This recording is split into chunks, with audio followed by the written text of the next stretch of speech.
রব্বিরহামহুমা কামা রব্বায়ানি সগীরা।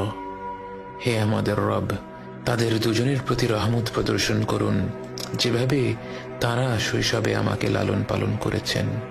বাবা মা যে পরম স্নেহ মমতা দিয়ে একজন সন্তানকে লালন পালন করেন, সৃষ্টি জগতের কোনো কিছুর সাথেই তার তুলনা হয় না।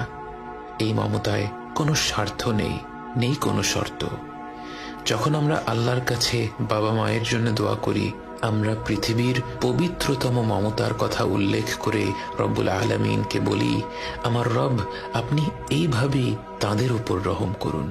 বাবা মায়ের জন্য এই দোয়াটি পবিত্র কোরআনের মাধ্যমে আল্লাহই আমাদের শিখিয়েছেন। অথচ আমরা যদি শুধু বলতাম রব্বিরহামহুমা, এটাও একটা সম্পূর্ণ দোয়া।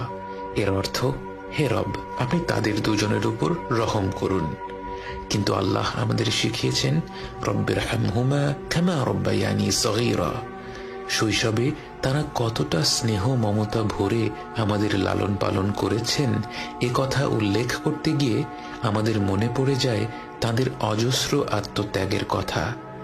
এই পৃথিবীর বুকে আমরা ভূমিষ্ঠ হওয়ার আগে থেকেই বাবা মায়ের আত্মত্যাগ আরম্ভ হয়ে যায়।